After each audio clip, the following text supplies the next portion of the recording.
Olá pessoal, tudo bem com vocês? Me chamo Maxwell Barros, sou presidente do Centro Acadêmico de Direito Professor Ivânia Fausto Gomes e atualmente também vice-presidente da Associação Jurídica e Social do Piauí, a AJUSP Aspirantes.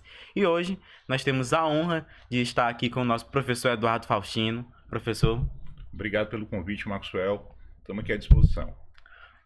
Professor, para a gente começar um pouco o nosso papo, eu gostaria de saber, para começar o direito criminal, que é a área da sua paixão, de atuação, onde e quando o senhor percebeu que era a sua vocação para a advocacia criminal, professor? Na realidade, eu acho que em qualquer roda de discussão que você estiver, sempre haverá aquele cara cuja tendência é defender aquilo a quem aqui é acusado naquele momento. Vai ter aquele que a tendência é de acusar. Então, essas espécies vão surgindo meio que naturalmente, né? Eu acredito que pelo fato de eu ser filho de políticos numa cidade do interior, era muito comum eu ouvir ali, o seu pai é isso, seu pai é aquilo, sua mãe é isso, é aquilo. E eu já mentalizava normalmente, naturalmente, que não e por que não. Né? E isso foi evoluindo ao longo do tempo e, para te falar a verdade, eu nunca me mentalizei no direito em outra posição que não fosse essa. Né? Se eu não fosse advogado, eu não seria nada por aqui. Né? Então, naturalmente, o teu espírito ele já é mais ou menos desenvolvido nesse aspecto, né? De realizar a defesa daquela pessoa que tu sabe que é inocente diante daquele contexto, né? E de forma até gratuita, digamos assim, você já tende a exercer esse espírito defensivo. E é isso. Não há outro fator, né? Não é porque eu vi alguém e coisas do tipo. Não, eu já cresci mais ou menos com essa ideia, com esse espírito. Professor, quando a gente escuta falar em Eduardo Faustino, geralmente as pessoas já ligam logo a um dos maiores nomes da advocacia criminal. Nada. E o senhor sendo graduado em sociologia, certo? O senhor acha que essa sua graduação, entender o comportamento da sociedade, lhe leva a ter um certo entendimento maior sobre o tribunal do júri, entender como é que funciona a sociedade, o comportamento humano? Ó, quando a gente fala especificamente de júri popular, o nome já diz tudo. Né? A gente está diante de um tribunal cujo julgamento é realizado pela população, por populares. Então, a lógica que a gente vai aplicar lá, ela é uma lógica menos jurídica e mais focada naquilo que a gente chamaria de lógica eleitoreira ou eleitoral. Sim. Quer dizer, os critérios que eu vou estabelecer aqui, eles são muito mais irmanados aos critérios que eu busco na justiça eleitoral do que, por exemplo, com os critérios que determinarão ou com a fundamentação de uma decisão judicial. Esses critérios são afastados aqui e entra em cena aqueles critérios que são levados em conta, por exemplo, numa eleição para o poder judiciário, desculpa, para o poder executivo, para o poder legislativo.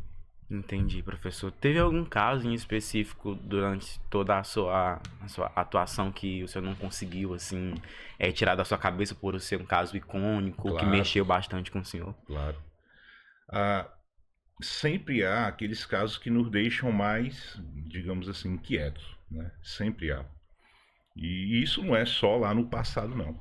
Mesmo hoje, a gente se depara com casos que a gente não consegue visualizar ali de plano um panorama defensivo que possa fluir de uma maneira legal. E isso, uma coisa que é incômoda na advocacia é que quando você verifica esses pontos, né, e você sente aquele compromisso de fidelidade, né, de que o cliente depositou em você confiança e tal, isso é uma coisa que pega muito, porque geralmente você não convive muito bem com isso. Aquela ideia de que diante daquele cenário você não vai conseguir obter, no final das contas, aquele êxito que seria esperado, tal. É um sentimento conflitante, porque a gente sabe que o constituinte deposita na gente aquela esperança, mas há casos que você não visualiza ali uma saída. Então, desde o início até hoje, sempre há casos dessa natureza, onde a gente se depara ali com coisas que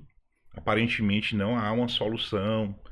E, bom, isso também acaba estimulando que a gente possa avançar em campos que a gente ainda não havia avançado, não havia visualizado aquele tipo de percepção. Faz parte do desafio. Mas sempre há casos onde a gente guarda essa inquietude, desde o início até hoje. Eu lembro uma vez eu fiz um júri de um ex-aluno meu e ele foi condenado, né, em 18 anos e 6 meses. Eu acho que eu fiquei mais inquieto, mais angustiado do que o próprio réu, né? Porque ele já preso preventivamente há 3 anos, ele já sabia como lidar com a execução penal e tal. E era uma coisa que à época eu não tinha tanta experiência, né? Ou melhor, ainda não tinha essa experiência de execução penal. E ele, professor, calma, né? A gente vai conseguir aqui remir a pena em tanto tempo, etc e tal. Bom, e aí que você abre a cabeça para um outro mundo, que é o mundo da execução penal, que é um mundo à parte desse de discussões de direito penal. Já que a gente não conseguiu aqui, então a gente vamos tentar por Vamos aqui. por lá, exatamente. E é isso. Entendi, professor. O senhor teve alguma referência, professor? Referência. Sendo doutrinária ou dentro da sua própria graduação em Eu Direito? prefiro dizer que eu tive mais modelos de não referência. Sério? Por quê? Porque eu fui aluno de promotores de justiça, né? E minha graduação foi toda pautada em livros de promotores, né? Um cara que era muito famoso na nossa época era um doutrinador chamado Damásio de Jesus. Na realidade, o Damásio de Jesus, ele é o mentor da escola que a gente chama de Escola do Ministério Público de São Paulo. Sim. Né? Mas eu li aquilo e sempre me sentia bastante incomodado, assim, porque os conceitos não tinham aplicação genérica e aquilo ali me deixava, já como estudante de ciências sociais, angustiado. Então eu pegava ali, por exemplo, um modelo como matar alguém e não entrava na minha cabeça que matar alguém pudesse ser homicídio, que era uma definição clássica apresentada em qualquer livro de autor que seja representante do Ministério Público. E aquilo já me deixava bastante angustiado. Por quê? Porque apenas hipoteticamente essa conduta de matar alguém constituirá um homicídio. Entretanto, hipoteticamente, ela pode não constituir homicídio e pode constituir, inclusive, um fato lícito. E essas leituras do Ministério Público nunca se encaixavam ali. Né? Sim. Já ao final do curso, e aí já discutindo com um colega que eu tinha grande afinidade durante a academia, que era o Lucas Villa, né? Ele disse: Eduardo, grande professor Lucas Villa, vai ler esse livro aqui, Eugênio Raul Zaffaroni. E eu já descobri isso no final da graduação, para você ter ideia como há uma limitação muito forte. Sim. Ou você estuda por uma graduação, por uma obra que seja de um promotor, ou praticamente a minha graduação era assim. Beleza, eu conheci o Eugênio Raul Zaffaroni, né? E é outra leitura. Entretanto, ainda havia alguns pontos ali que não me satisfaziam, assim, na ideia de tipicidade conglobante, por exemplo. E foi onde surgiu um outro cara, que é o Miguel Reale Júnior, né? Que é uma leitura que para mim é bem mais fechada, bem mais em conformidade àquilo que a gente vai desenvolver como tese de defesa, né? Também porque é um advogado e é um cara que participou da reforma que introduziu a teoria finalista da ação dentro do direito penal, que foi a Lei 7209, né? A maioria dos autores promotores tende a interpretar o direito penal com um pensamento anterior à reforma da Lei 7209. E aí são poucos os autores onde tu vai buscar essa referência a partir da leitura da Lei 7209. O Miguel Reale Júnior é um deles. Então o senhor enxerga que tem uma grande diferença aí entre o que é ensinado de direito criminal dentro da faculdade e a realidade dentro do plenário do júri? Absurda, assim. Tanto é que se você for perguntar para as pessoas, não, para estudante de direito. Uma vez eu fiz essa pergunta no auditório com 800 estudantes de direito. E eu perguntei se matar alguém era crime, né? E a resposta foi uníssona: sim, matar alguém é crime. Então percebe que aqui há um grande erro nessa afirmação. Sim. Não é? Por quê? Porque, primeiro, o fenômeno pode ser absolutamente lícito, né? Segundo, porque matar alguém pode constituir tantos outros delitos que não crimes contra o patrimônio, que esse conceito não serve para definir homicídio, matar alguém. Então vê que você estuda uma coisa muito mais errada do que correta. Sim. Ok? E aí eu me lembro um pouco das suas aulas, das primeiras aulas, na verdade, suas de processo penal, Sim. onde você já chegou perguntando: matar alguém é crime? Pronto, exatamente para já ter esse nivelamento aí. Perfeito, professor. Bom. E dentro disso, professor, o direito ele é extremamente criticado por haver uma certa seletividade. O senhor acredita, na sua experiência, lógico, que o processo penal ele tem feito um bom papel, ou ele falha mais nessa garantia de direitos fundamentais para a sociedade? Eu não colocaria nem a culpa tanto em si no processo penal, eu colocaria a culpa no direito penal. Por quê? Nós temos, por exemplo, um crime como o estelionato previdenciário, lá do artigo 168A do Código Penal. Eu deixar de recolher as contribuições providenciárias, que eu já fiz a retenção dos meus empregados, e não repassar para a Previdência, isso é um crime. Só que esse crime tem uma causa de extinção da punibilidade bacana, que é o fato de eu simplesmente confessar que cometi esse crime. Então, quem é que comete esse tipo de crime? Logicamente que não é o periférico empregado. Logicamente que é o empresário, né, o não periférico. Um outro crime emblemático, o esbulho possessório, lá do artigo 161, inciso 2, que na realidade é a grilagem de terras, né, a grilagem violenta de terras. É um crime praticado por meio de violência, por meio de ameaça. Entretanto, o patamar punitivo desse crime é de detenção de 1 a 6 meses. O que não enseja sequer a lavratura de uma auto-prisão em flagrante. Então vê que quem grila terra não é quem rouba coisa móvel. São categorias econômicas e sociais distintas, antagônicas inclusive. Sim. Enquanto tu tem na pena do roubo uma reclusão de 4 a 10 anos, tu tem na pena do esbulho possessório, que basicamente reúne as mesmas elementares do roubo, uma pena de detenção de 1 a 6 meses. Ou seja, no crime do rico, o delito seria de menor potencial ofensivo. No crime do pobre, do periférico, o delito tem um potencial ofensivo absurdo. A leitura, então, se concentra muito mais na seletividade do direito penal do que propriamente do processo penal. Aliás, o processo penal, inclusive, seria aquele mecanismo onde a gente reunindo essa habilidade de direito penal, de processo penal, conseguiria minimizar esse tipo de distorção que é realizado lá dentro do direito penal. Perfeito, professor. A gente entrando dentro um pouco desse papo de seletividade penal, e aí eu gostaria de entrar em um outro assunto com o senhor, referente àquela mega operação que aconteceu no Rio de Janeiro. Sim. Não sei se o senhor sabe, mas eu venho de uma zona aqui de Teresina altamente favelizada, a Zona Norte, moro ali no São Joaquim. E aí eu gostaria de perguntar para o senhor qual é a sua opinião sobre o que aconteceu naquilo ali, aquele número de mortes. Eu, como uma pessoa que veio, né, de uma zona, bem dizer, favelizada, eu enxergo muito a omissão estatal que faz com que pessoas adentrem dentro da criminalidade.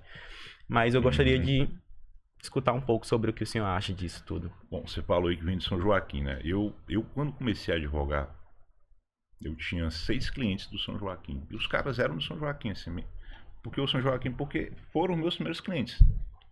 Os 6 estão mortos. Estão mortos, desculpe. Esses caras morreram no intervalo, assim, de 4 anos. Ok? Quantos colegas das zonas centrais da cidade já foram baleados, mortos? Eu não tive um colega baleado, morto. Nada. Então vê que quem não está numa zona de vulnerabilidade social não está submetido a esse nível de violência estatal, não está submetido. Já se você está fora dessa zona central, você está inserido nessa zona de violência. Estatisticamente, então, a probabilidade de você ser alvo de uma violência estatal, ela é absurda. O que a gente geralmente coloca assim com a ênfase que eu considero equivocada é o fato de não considerar que tanto numa operação como essa, todos os envolvidos que perderam suas vidas eram pessoas que habitavam zonas periféricas. Eram policiais militares, eram habitantes da favela. Sim. Ok? E em nenhum dos casos a gente teve aqui uma figura como, por exemplo, para a gente pegar aqui um critério, a gente não teve um coronel de justiça, um coronel de polícia que foi morto. A gente não teve um delegado de polícia que foi morto. Quer dizer, quem vai para frente numa operação como essa é sempre a parte vulnerável, seja do sistema de polícia, seja da população em geral. Enquanto a leitura não for aberta com esse prisma, o erro é considerar que há um grupo de pessoas, dentre aqueles que estavam guerrilhando, que está de um lado da população e um grupo que está do outro lado. Não, são as mesmas pessoas, são vizinhos. Né? O policial militar, geralmente, pelas próprias condições econômicas salariais, ele habita também a zona periférica da cidade. Esse cara está em zona de vulnerabilidade. Enquanto a gente não tratar isso como uma luta de classes, a discussão vai ser distorcida. Enquanto o periférico não entender, quando eu digo periférico, eu também coloco aqui o policial, militar, Todas as cabo, pessoas que estão habitando que aquela habitam aquela zona zona ali, que certa. viveram aquela realidade. Enquanto ele não se entender como um mecanismo, né, de instrumento para o controle das classes periféricas, ele vai continuar com a distorção errada daquela situação que ele está inserido. Não como alguém que desenvolve ou que tem controle sobre os critérios de poder, mas como alguém que é controlado. Sim. Então o policial militar ele é tão controlado quanto o favelado. Quando eu digo favelado, logicamente incluindo aquela pessoa que não representando o Estado está envolvido nessa luta de classes. Que no caso ali seriam uns 117 mortos naquela operação. Né? O erro é, os policiais lado do bem. Não, ali os policiais são igualmente controlados por aquelas pessoas que representam as zonas centrais da população e cuja finalidade é se opor a uma outra classe social, que igualmente pode oferecer algum risco. É mais ou menos assim, quando a gente estuda história, a classe burguesa, no início, ela era combatida pela nobreza. Pegou a ideia? Sim.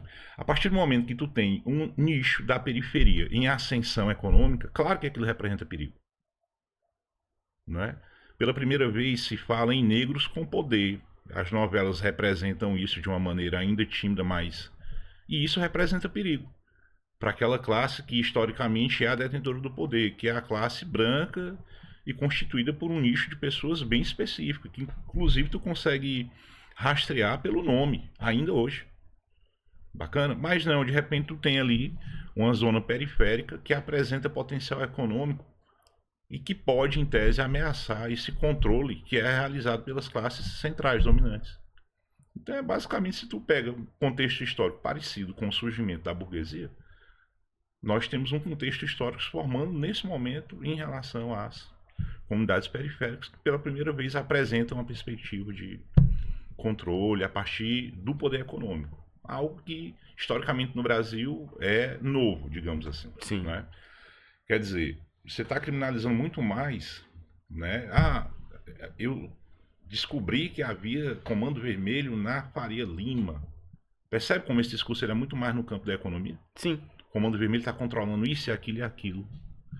Bom, não estou julgando aqui os mecanismos de controle. Porque se a gente for julgar esses mecanismos, a classe empresarial do Brasil sai privilegiada na frente de cara. Por quê? Porque a gente considera aqui no Brasil que um crime contra a ordem econômica tributária, a causa de extinção de punibilidade é a mesma que eu falei lá do crime de estelionato tributário, previdenciário. É só a confissão. Só que essa hipótese não há, por exemplo, no tráfico, que nada mais é do que um comércio ilegal de uma substância. Ok? Sim. Percebe? Aí entra a seletividade de direito penal. Naquilo que eu quero lhe favorecer, eu vou lhe favorecer. Você que vem dessa classe A. Quer dizer, se você sonegou tributos, apesar disso ser um delito com penas relativamente altas, eu não vou considerar que o crime ocorreu se você simplesmente confessou. Bacana? O simples parcelamento já... Agora, no tráfico não existe isso. Vê como não há uma concorrência em igualdades? Porque nesse mesmo comércio ilegal, esse cara já sai em desvantagem. E quando a gente fala de comércio ilegal, é comércio ilegal no sentido mais, digamos assim, clássico da palavra.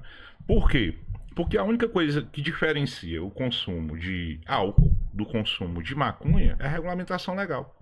Não há nada mais que diferencie esses dois. Mas estamos falando de duas drogas. Duas substâncias que têm efeito psicotrópico, né? Sim. Agora, quem é que controla o mercado de álcool? Simplesmente são os maiores empresários do Brasil, literalmente, em termos econômicos. Sim. Não é? Esse comércio é controlado por uma classe social. Já esse outro comércio, não. É por uma classe que representa perigo antagônico a essa. Bacana. Então, se a gente encara a coisa por uma perspectiva de classe, né, e inclusive eu acho que o melhor mecanismo que a gente tem para sair disso é a regulamentação da venda de substâncias como maconha, cocaína. Certo, professor? Né? Por quê?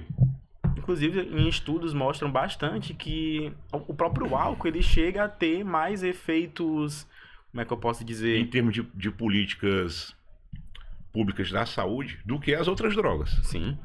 O que a gente gasta com álcool é mais significativo do que a gente gasta na reabilitação de outras drogas. Mas vamos pegar uma droga aqui como a morfina, Maxwell. Morfina é uma droga pesadíssima, com poder, viciante, absurdo, mas que é lícita, ok? O que eu quero dizer pra ti é, Sim. não se mata por morfina. Você vai na farmácia, compra morfina e volta pra casa e usa morfina. Ok? Sim. Bacana. Já se mata por maconha, que é uma droga cujo poder viciante não chega próximo ao da morfina, nem... Qual é a diferença dos dois mercados? Um é legal, outro é ilegal. Enxerga que o simples fato de eu tornar o comércio da maconha legal já aniquilaria esse sem número de mortes que a gente está comentando agora mesmo. Ele já praticamente excluiria essas mortes. Que inclusive eram mortes que não haviam até a década de 90 no Brasil, quando o tráfico ainda não era tão forte, né? Tão florescido como ele é hoje. Não havia mortes em decorrência de comércio de droga, não. Até a década de 90, não. Baseado nessa perspectiva de início de crescimento de uma classe, entra a Lei 11.343 de 2006. Exatamente com essa perspectiva de combater aquele nicho de pessoas que viam outra via econômica de ascensão. Por que via econômica de ascensão? Porque tu imagina, Max, uma pessoa que ganha um salário mínimo e que pensa em comprar um carro popular novo nesse país. Quando ela vai conseguir comprar um carro novo com o dinheiro do seu salário? Jamais. Essa conta não fecha. Então um carro que custa 80 mil, o carro mais básico, 80 mil, uma pessoa que é assalariada com R$1.500 ao mês, ele jamais terá condições de adquirir aquele veículo. Nenhum financiamento. Ok? Nenhum financiamento. Nem há financiamento para esse cara. Estou querendo dizer para você o seguinte, que aí você aniquila qualquer perspectiva de futuro que haveria para uma pessoa como essa. A perspectiva que ele enxerga é, rapaz, tem aquele comércio ali. E geralmente quem se beneficia desse comércio, quem são os usuários, são as pessoas da classe central. Sim. Beleza? Quem é o maior consumidor de cocaína do mundo? Disparado, Estados Unidos. Nada justifica os Estados Unidos querer combater o tráfico aqui na Venezuela. Quando ele não trata o dependente químico, que é o americano, o usuário, como uma questão de segurança pública. É querer dar conta da casa do vizinho sem a sua própria casa estar arrumada. Exato. Pronto, os Estados Unidos ele financia um terço da compra de cocaína é realizado pelo governo americano, a título de combater o tráfico de drogas. Ok? Sim. Nas operações de infiltração de agentes. Qual é o reflexo disso? Rapaz, se eu compro, alguém vai produzir do outro lado. Isso é mais ou menos como você querer investigar a pedofilia com agente infiltrado. Ele vai ter que realizar atos de pedofilia. Vê como a coisa é doentia? Sim. Vê como eu quero combater algo praticando algo. Ao tempo que eu pratico, eu estimulo, porque eu compro droga, que é o que o governo americano faz. E essa compra faz com que eu tenha necessidade de produção de uma demanda. Bacana? Então, assim, é um mecanismo totalmente doentio. E se você imaginar que não tratando do consumo local, eu vou conseguir resolver um tema como esse. Não vai conseguir resolver um tema. Então, o americano ele não considera que o uso de drogas é um problema. Tanto quanto a esse Né? vício, a gente enxerga como falta de políticas públicas, quanto nessa questão que o senhor falou, o simples fato de que o mercado dominante não está sendo de uma via eleita, Sim. vamos assim dizer, quanto de outra não. Exatamente. Professor, muito a gente se vê em novelas da Globo e também se a gente pesquisar um pouco mais sobre a realidade das favelas do Rio de Janeiro, a gente vê que as próprias pessoas que são tituladas como criminosas dentro daquelas favelas são aquelas mesmas pessoas que ajudam a comunidade ali da favela. O senhor enxerga isso como falta de políticas públicas e, de certa forma, uma tentativa de independência do Estado? Vamos lá. Historicamente, quando o Estado ele não ocupa uma área do poder, outros grupos ocuparão essa área de poder. Vamos pegar o exemplo do Nordeste com o coronelismo. Sim, Tá bom? perfeito. Se a gente transfere para o Rio de Janeiro, a gente tem um fenômeno, né, das facções, que é um fenômeno que, do ponto de vista da óptica, não é diferente do coronelismo. Inclusive quanto à truculência, quanto à violência. Né? Então a gente tinha líderes coronelistas aqui na região Nordeste que usavam o mesmo mecanismo de brutalidade e crueldade que usam a facção. Ela é um sintoma da ausência do Estado naquela área. Apenas isso. Né? O que ocorre? Onde o Estado não é presente, naturalmente, outros grupos de poder organizados tendem a exercer esse tipo de controle. da mesma forma que o Estado exerce aonde ele é atuante. Sim. Né? E é onde você disse, olha, então quem é que vai... Você pega um cara como o Pablo Escobar. O Pablo Escobar, ele realizava construção de obras condominiais e doava para os pobres. Eu não estou julgando aqui se o Pablo Escobar era um cara bom ou ruim, não tem nada a ver com isso. Eu estou querendo dizer que ele entrava num nicho cujo a representatividade seria do Estado, mas o Estado não foi lá. Quem foi que fez efetivamente a casa e distribuiu? Foi o Pablo Escobar. Quem foi que fez o campo de futebol? Foi o Pablo Escobar. Vê que são áreas de interesse de políticas públicas. Sim. Moradia, esporte. Então, certamente, eu não conheço as comunidades periféricas do Rio de Janeiro, nunca tive a oportunidade de ir. Mas, com certeza, os espaços aonde se exerce algo que seria parecido com aquilo que é oferecido pelo Estado, pode ter certeza que são financiados por esses grupos de poder. Pronto, professor. E ainda dentro, é um assunto bastante extenso, Puxa né? outros, E aí ainda dentro dessa mega operação, muito se foi divulgado vídeos onde as roupas das pessoas foram tiradas Sim. e tudo mais. E aí, professor, eu gostaria de perguntar o seu ponto de vista.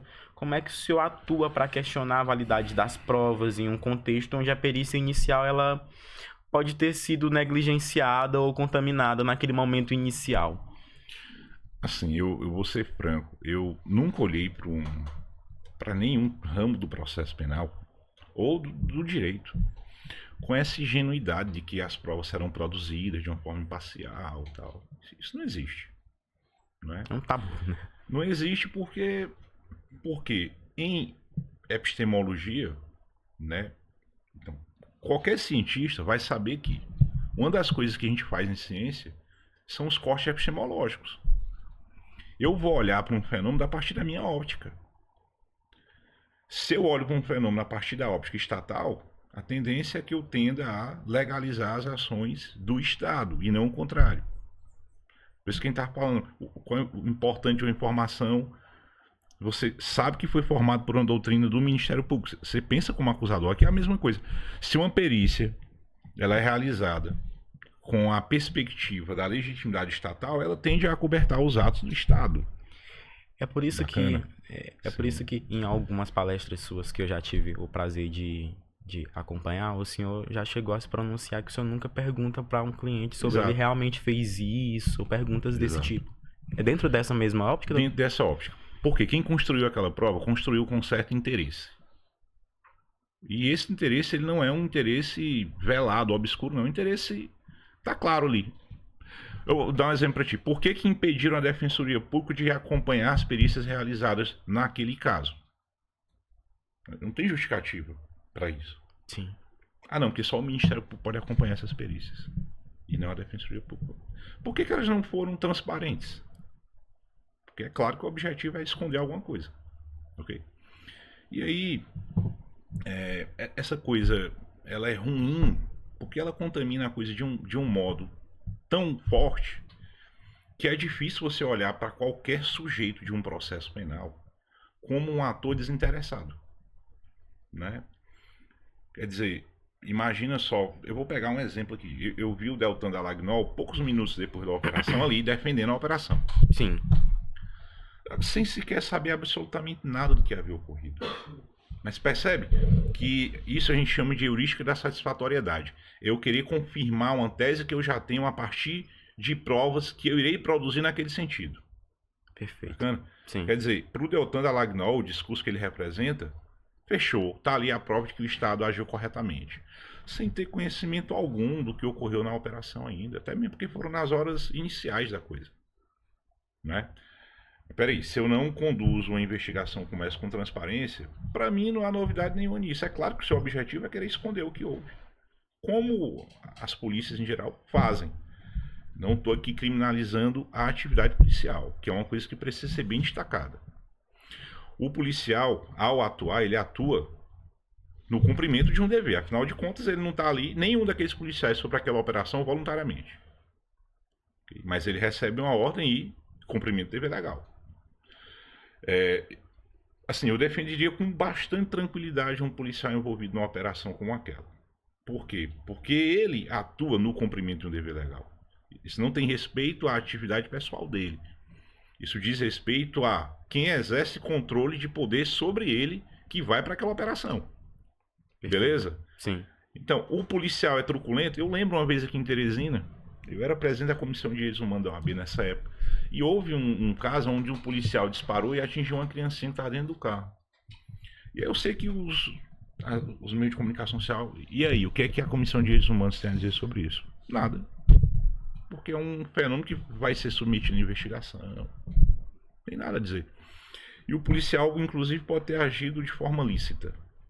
Não é?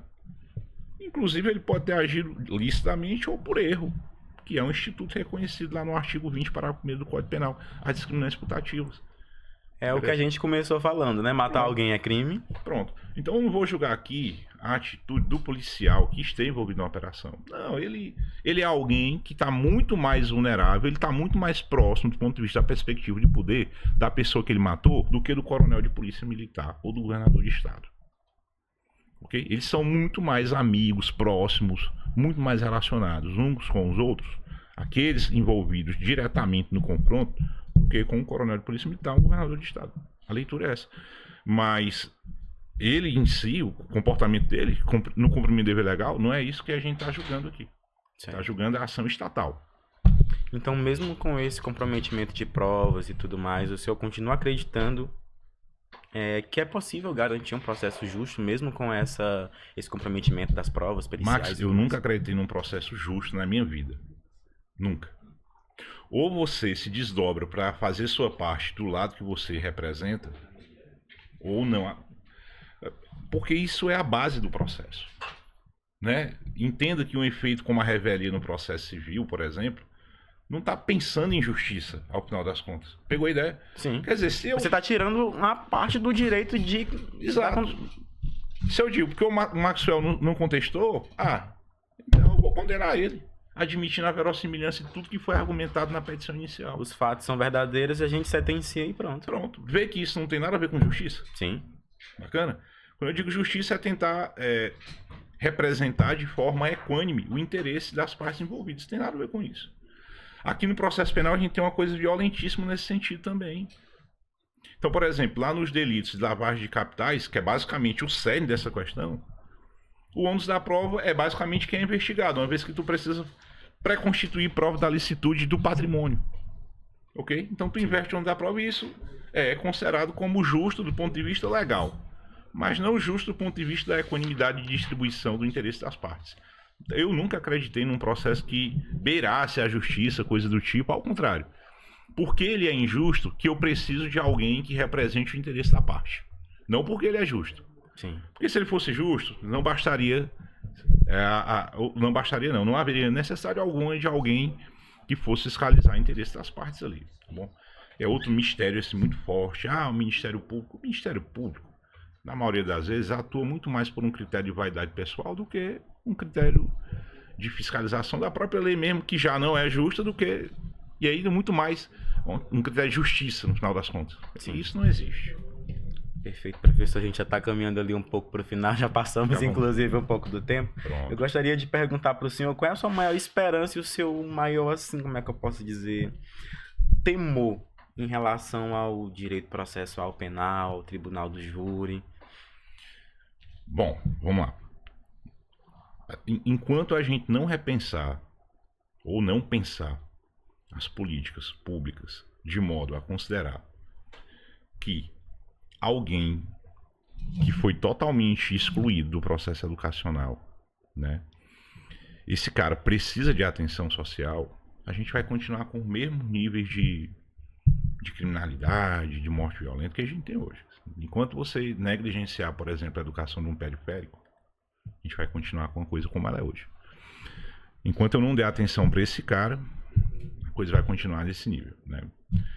Quando a gente fala de júri, bacana é que o julgamento é realizado pela própria sociedade.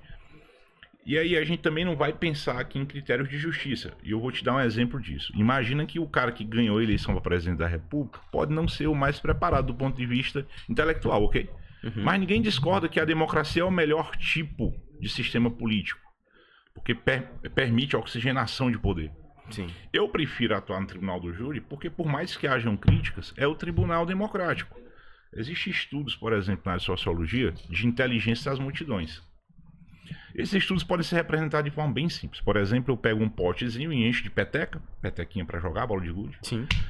O palpite de várias pessoas, quando dividido pela quantidade de palpitantes, tende a conter um nível de acerto maior do que o palpite individual.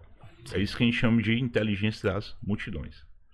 Quer dizer, por mais que tu tenha uma possibilidade de erro no tribunal do júri, a probabilidade de acerto se mantém mais alta do que você mantendo essa decisão para um juiz de direito.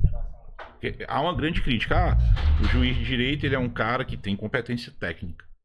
Pronto, pois do ponto de vista da inteligência das multidões, a adesão dele, do ponto de vista isolado, ela tende a um nível de erro maior do que a adesão de 7 leigos, totalmente ignorantes quanto à matéria técnica penal. É por isso que eu acho um tribunal, digamos assim, apaixonante, né, intrigante. Porque ao contrário do que se imagina, as hipóteses de acerto do tribunal do júri são maiores do que as hipóteses de acerto de um juiz de direito. E não o contrário.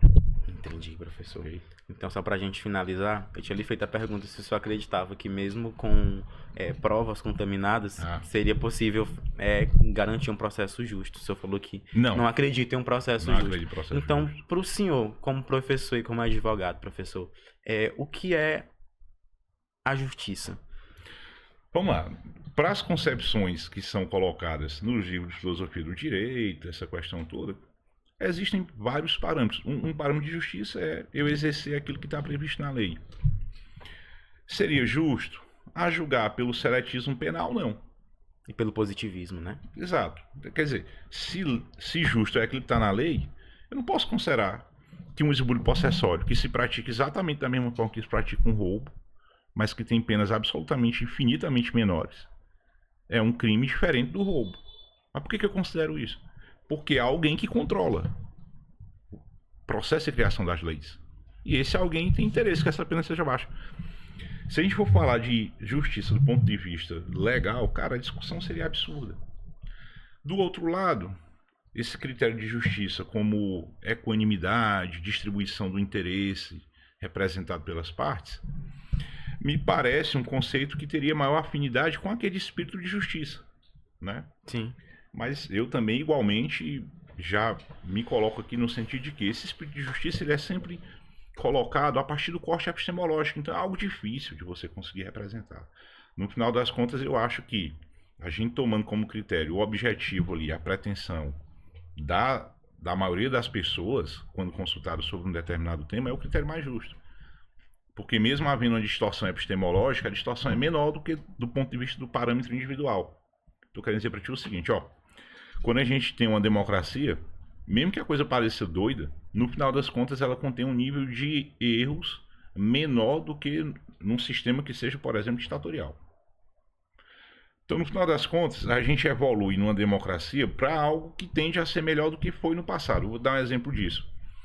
Indiscutivelmente, hoje a própria Constituição até. Exato. A condição de um trabalhador no Brasil hoje ela é melhor do que era há 40 anos atrás.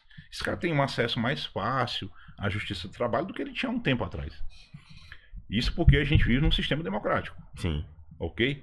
Bom, tu quer dizer para ti o seguinte, olha, a coisa está evoluindo, mas a passos bem lentos. E é preciso que tu tenha pessoas que, de fato, representem interesses daqueles que são dominados. Caso contrário, a coisa vai evoluir de uma forma muito mais lenta ainda. Né? Então, a esperança que há nesse sentido está indo para um lugar que já foi melhor do que o que era no passado. Né? Ainda com bastante distorções. Por exemplo, o Estado do Distrito Federal, ele consegue resolver os seus inquéritos policiais com resolução de autoria na taxa de 96%. A Bahia, que é um estado, é o segundo estado com a maior população negra do país, ele tem uma taxa de mortes violentas cuja resolução de autoria é de apenas 13%. 87% das mortes violentas na Bahia não são sequer descobertas à autoria. Ok? Sim. Bom, aí a gente... Quem mora em Brasília? Quem é o cidadão brasiliense médio? E quem é o cidadão baiano médio? Para você ver a distorção das coisas. Okay? Daí a gente já mata muita coisa, né? Pronto. Né? Então, mas há uma esperança? Por quê? Porque de alguma maneira a coisa está evoluindo, né? A passos lentos, mas está. já há visibilidade para aquilo que ocorre numa zona periférica. Não havia antes. Mas essa visibilidade se deve àquilo que está disponível hoje como um mecanismo de forma de exercício de poder também, que é isso aqui que a gente está fazendo agora, a comunicação social. Então essas mortes hoje só são visíveis em decorrência, em grande parte, da comunicação social. Caso contrário, a gente poderia nem saber que essas pessoas morreram. Como a gente não está, por exemplo, sabendo das mortes que estão acontecendo no Sudão, por exemplo, na Nigéria, em decorrência de disputas religiosas. Entendi, professor. Ok? Pois, professor, muitíssimo obrigado. Estou à disposição, meu amigo. Na próxima Boas vez, ordens. trazer a mais um papo. Na hora. Obrigado, eu agradeço então. Max, estou à disposição. Valeu. Obrigado, professor.